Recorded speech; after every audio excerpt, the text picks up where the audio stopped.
Hi everyone.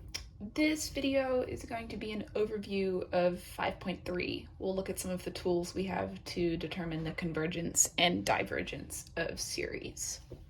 So let's remember some of the basic terminology we have. We know that a sequence, AN, is a list of terms, right? It's A1, A2, A3, etc. Then a series is an infinite sum. So we might write the sum from n equals 1 to infinity of an. And then this is a1 plus a2 plus a3 plus, and so on. Then the sequence of partial sums is an infinite list of terms, each of which is a sum. So we often denote this by sk, and it is the sum from n equals 1 to k of an. Now this gives us the sequence sk, which is going to be a1, then a1 plus a2, then a1 plus a2 plus a3, etc. Okay, so in 5.2, we saw that the convergence of the series depends on the convergence of its sequence of partial sums. So if the sequence of partial sum converges, then the series converges. And if the sequence of partial sums diverges, then the series diverges. So this is one method for us to determine whether the series converges or diverges. But sometimes this sequence of partial sums is not very nice. So we want to have some other tools on hand. So before we start looking for the value of an infinite series, it's good to know whether that value exists or not. We don't want to start looking for a value that doesn't exist. We don't want to try and find the value of an infinite series that actually diverges. So I want us to think a little bit about what it means for a series to converge. So imagine we have some infinite collection of blocks. I'll have some blocks. Maybe they all have width 1, depth 1, but they all have height an. So maybe this one has height a1, maybe this block has height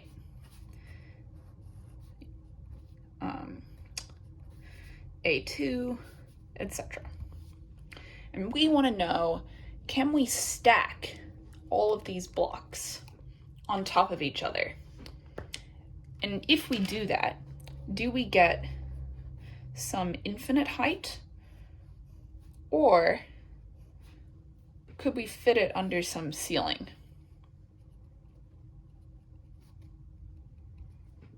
So intuitively, you might think, if the blocks never get really small, we will certainly get an infinite height, right?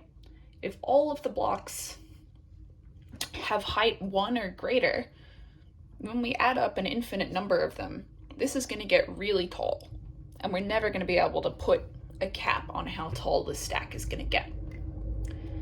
So this is basically the divergence test. The divergence test says,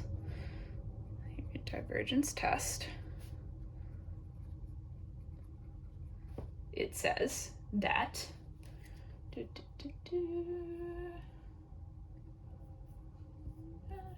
don't want to give you the exact words. Okay. If the limit as n goes to infinity of a sub n is equal to some constant c, which is not 0, or it diverges,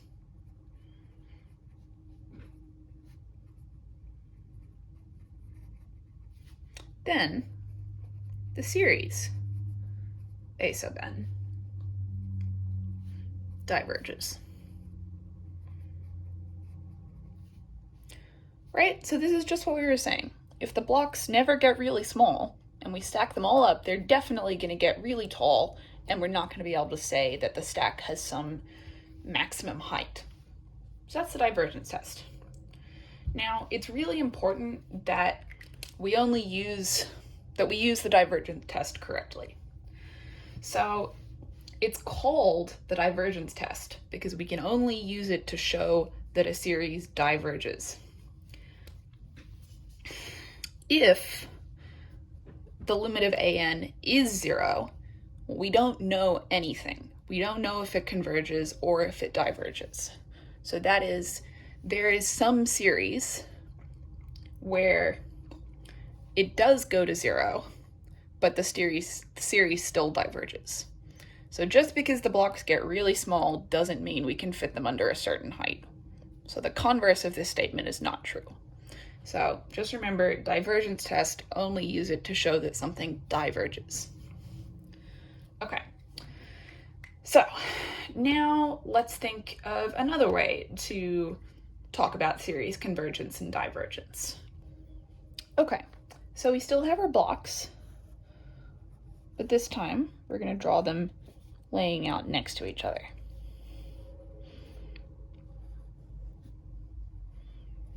Right, so this is going to be A1, A2, A3, and these are the heights, A4.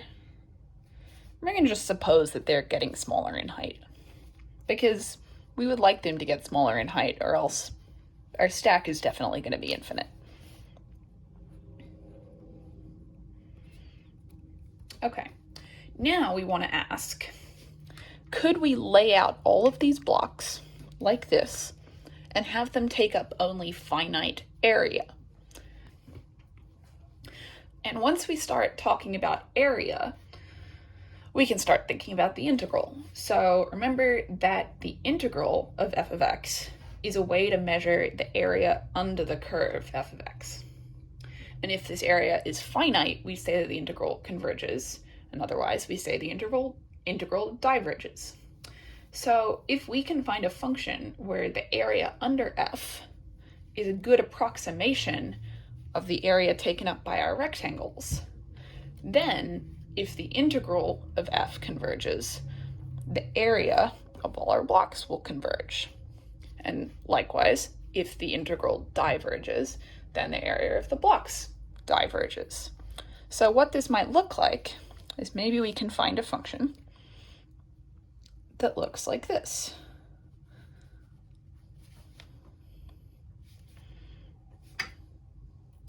Right?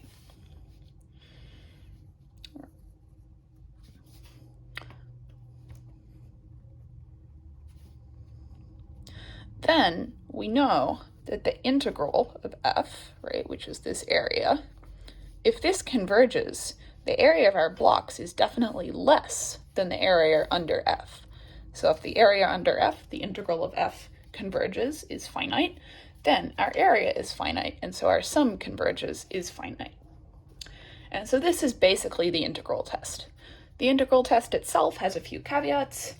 We need the series to be positive, so that means, right, imagine if we started having our blocks come below the line, that would be a bit strange. So we need our series to all have positive terms. Then we need our function to be continuous. Mostly that's because we want to be able to take the integral of it. We need our function to be decreasing. So we want it to be sort of squashing the blocks as we go down.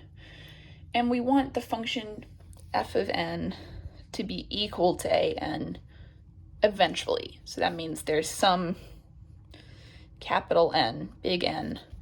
So n, for all n greater than that big N, this is true. Then we know that the sum from n equals 1 to infinity of an converges when the integral from this big N to infinity of f of x dx converges. And likewise, diverges when this diverges. So that's the integral test, and that's most of what Chapter 5.3 has to offer. Hope this was helpful for giving you an overview of the integral test and the divergence test.